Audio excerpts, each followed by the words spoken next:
वे लड़कियों के स्नान यानी नहाते हुए की वीडियो रिकॉर्ड करते थे, फिर उनकी फुटेज को अपने पास रखकर।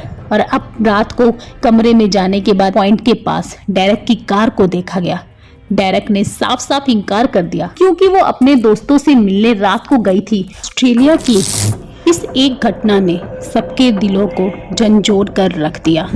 यह घटना ऑस्ट्रेलिया में घटी, जहां एक होनहार युवती का उसकी ही छत के नीचे रहने वाले चाचा द्वारा निर्मम हत्या कर दी गई। यह कहानी है मिचेल एल की, जिसे एक सामान्य सा दिखने वाला पारिवारिक जीवन एक बुरे सपने में बदल गया।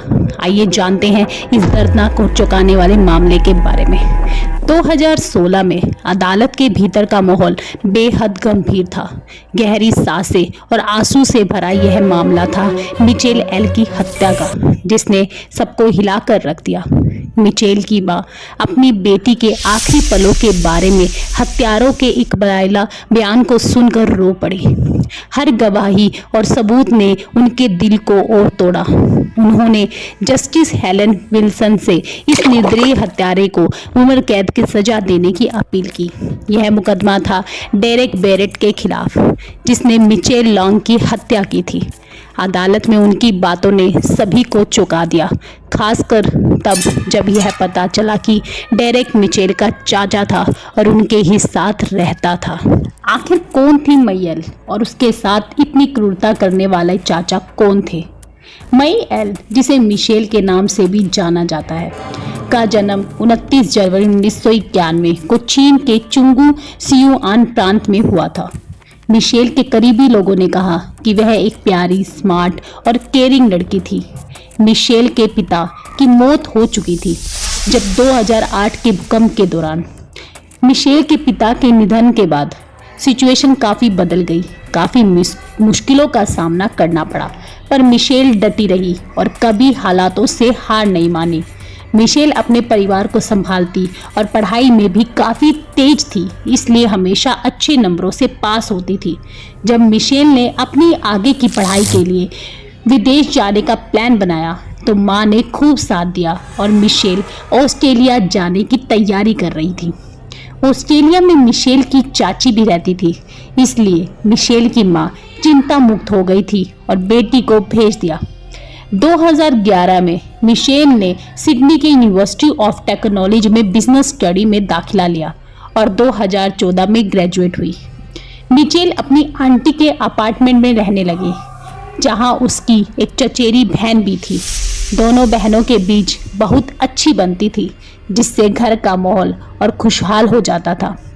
2012 में मिचेल की आंटी ने डेरेक बेरेट से शादी की, जो मिचेल से सिर्फ 3 साल बड़ा था। डेरेक एक आईटी स्पेशलिस्ट था जो कुछ समय के लिए बेरोजगार था। यह परिवार संबन कैंपी, न्यू साउथ वेल्स में रहता था। शादी के बाद से ही डेरेक एक शांत और काफी अलग नेचर का था, लेकिन किसी को भी अंदाजा नहीं था उसके अंदर एक काफी ही अजीब सी मानसिकता वाला आदमी छुपा हुआ है। डेरेक ने पहले अपनी सौतेली बेटी के प्रति एक यौन आकर्षण विकसित किया, यानी कि उसे बड़ी ही गंदी नजरों से देखता था। वह गुप्त रूप से छुप छुप कर उसकी तस्वीरें और वीडियो बनाता था जब वह नहा रही होती थी, पर यह सब जल्दी ही मिचेल की तरफ बढ़ने वाला था।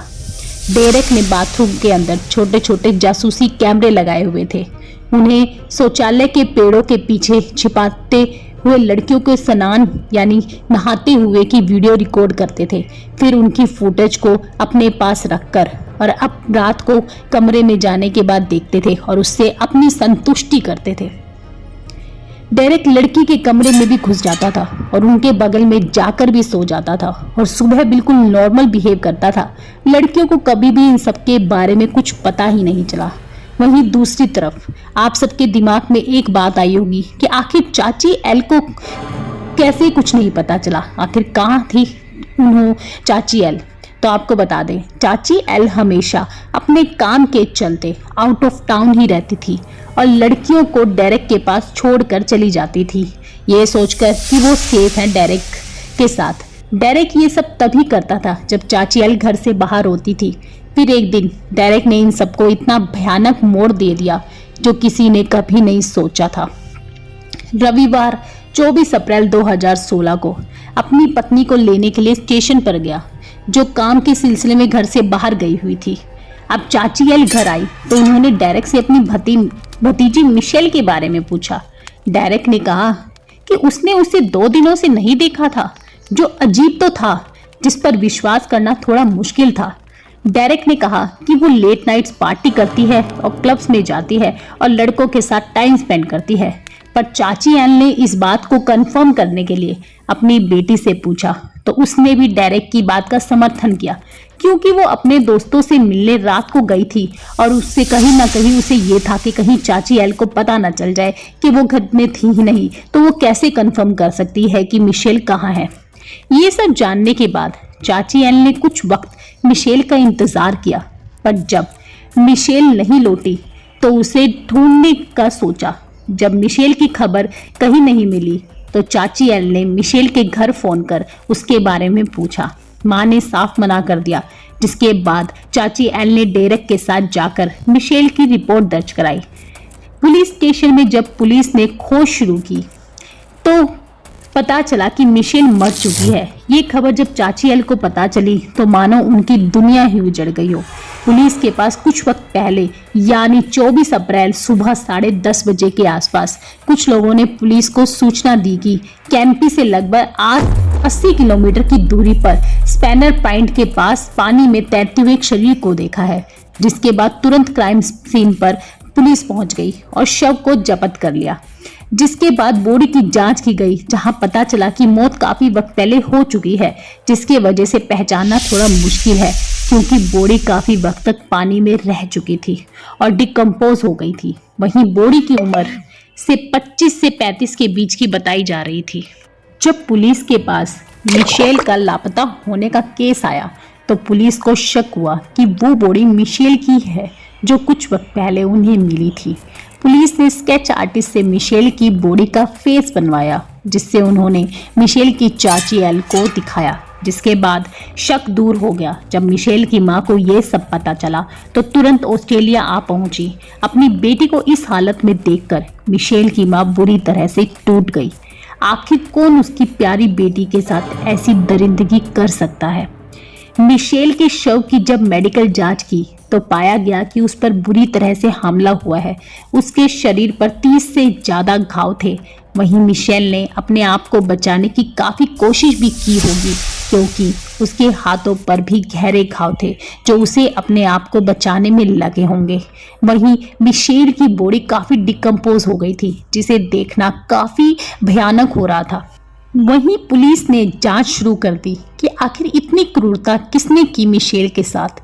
इसलिए पूरी टीम जांच में लग गई, जहां पता चला कि जिस दिन मिशेल गायब हुई थी उस दिन उसे सिडनी के सीबीडी में पिट स्ट्रीट पर 3 बजे के आसपास देखा गया था, जिसमें उसके साथ कुछ लोगों को भी देखा गया जो शायद उसके दोस्त थे, जिनके साथ वो मस्ती में मॉल में घूम रही थी। वहीं उसके बाद मिशेल को 4:30 बजे के आसपास सेंट जेम्स रेलवे स्टेशन से ट्रेन पकड़ते हुए देखा गया। सीसीटीवी की ये फुटेज देखकर पुलिस वालों को ये तो यकीन हो चुका था कि 4:30 बजे तक तो मिशेल जिंदा थी। पुलिस को डेरेक के बयान पर भी शक था, क्योंकि वही आखिरी शख्स था जिसने मिशेल को देखा था।